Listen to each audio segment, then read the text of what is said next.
Hello, I'm Carol DeChaine. Welcome. I'm your intuitive spiritual guide for practical matters and certified Marconics energy recalibration practitioner. Thank you for joining me today.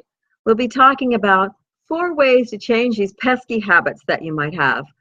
Sometimes it's really easy to change a habit, and sometimes you feel like you're banging your head against the wall. So, the 4 ways to do it that I see are: first, you just decide and they just change. You easily make up your mind and they change. I mean, something like going a different way to work in the morning. So maybe you want to take a different street. Well, all you have to do for that is just to decide you want to do it, and it happens. Then there are the ones that are a little more difficult. We have to remember to go ahead and make the decision, take and just work at it. And they talk about this kind all the time, where you need to just keep doing it, keep working at it, and making sure that everything is as it should be. That you keep remembering about it, you keep working on it little by little by little, and eventually it'll work and the habit will be changed.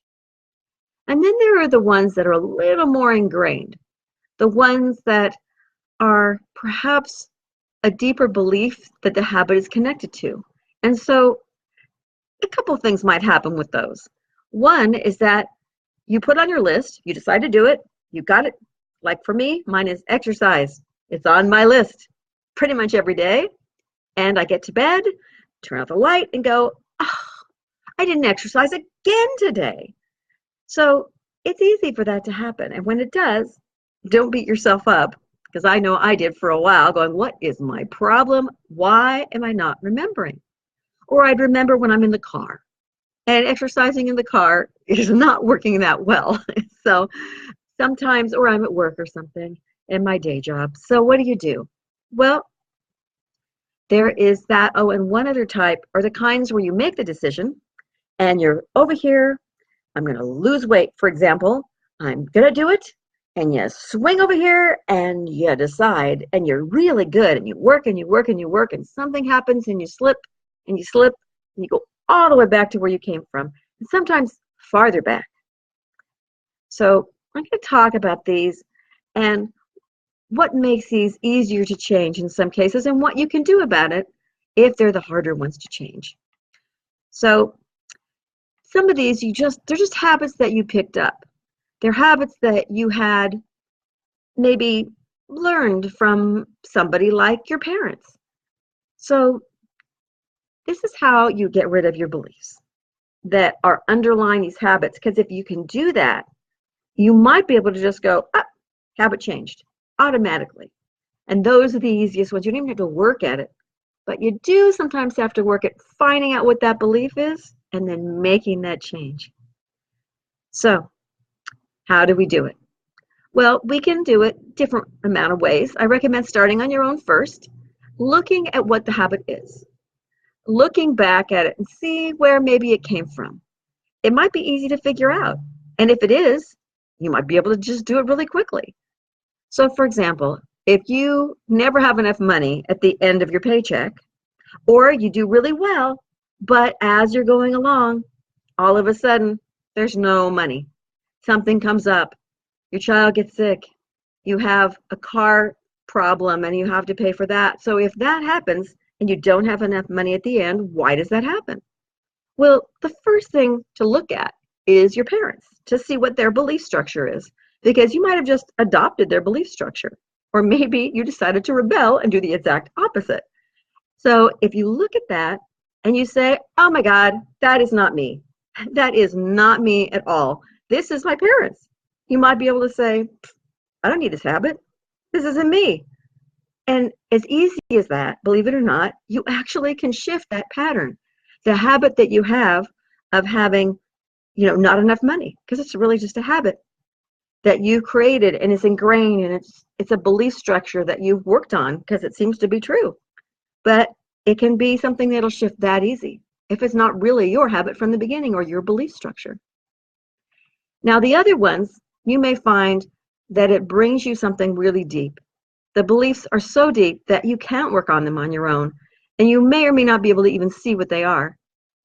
And for example, if you're trying to lose weight and if you were someone who was abused, you may just think, I'm not going to look like fit and look fabulous because I know this is not safe. This is not a safe place for me to be.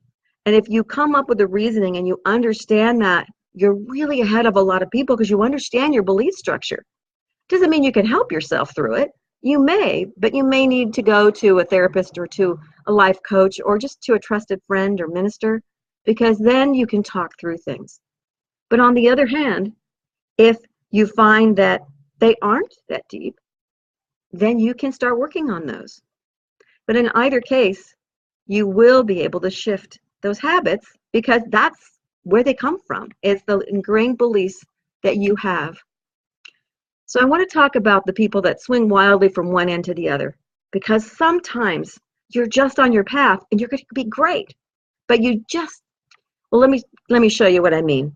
So for example, someone always says yes to everything. They always let people walk on them, and you're looking at them from the other side, you say, why do people do that? They give up their time, their energy, they always look exhausted, and they always volunteer for things, or somebody asks them and they just don't know how to say no. So they decide, I'm done. I have been doing this all my life. I'm done. I need more time for me, my family. I want to do what I love to do. The yes days are over. And so they swing all the way over to the other side, and all of a sudden, they're at no all the time. Well, that's not healthy either. It doesn't feel safe to them. It doesn't feel right because they want to say yes all the time. That feels normal. It's their old normal, but they want to shift. So they might find that they give in little by little by little, and they end up pretty soon saying yes to everybody again because people are giving them a hard time and saying, well, why are you doing that? You're different. We don't like that you. And maybe that's the belief pattern you have, that if you don't say yes all the time, people won't like you. But if you do swing all the way over here, which is a totally human thing to do, and you start going, wait, I kind of want to say yes to this thing, to this person. I'd like to see my grandkids and babysit them. It's not an imposition as long as I don't do it all the time, or maybe you want to do it all the time, but you might end up coming back a little, and maybe you find yourself swinging more towards the middle. So don't freak out and think that you're giving yourself away, that you're going all the way back, because maybe all you're doing is finding your center and your authentic center where it feels good for you.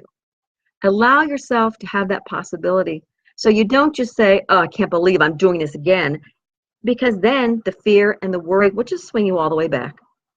And the same goes for losing weight or working out. If so many people, like on The Biggest Loser, they go all the way up here, I'm going to work every single day, I'm going to eat perfect every single day. And then if they injure themselves, they don't exercise. And then if something emotional happens in their life, they stop eating well because maybe they're an emotional eater, and they go all the way back and beyond sometimes. But if they have that limiting belief that's underneath that habit, that's what they need to look at. So I want to first say, pat yourself on the back if you're aware of any habits that you want to change, because that might just be the beginning of a huge shift for you in finding a better life. So first be aware. And then if you find you can't change your habit on your own, even after you make an attempt or two and you think that you should be able to do it, don't beat yourself up. That's step 2. Don't beat yourself up, because honestly, everybody's human, and we have things that are bigger than us that maybe there's a reason why you can't stop it. It's not just being lazy or not having a strong enough willpower. There's more to it than that. So don't beat yourself up. Now, the third thing is talk yourself through it.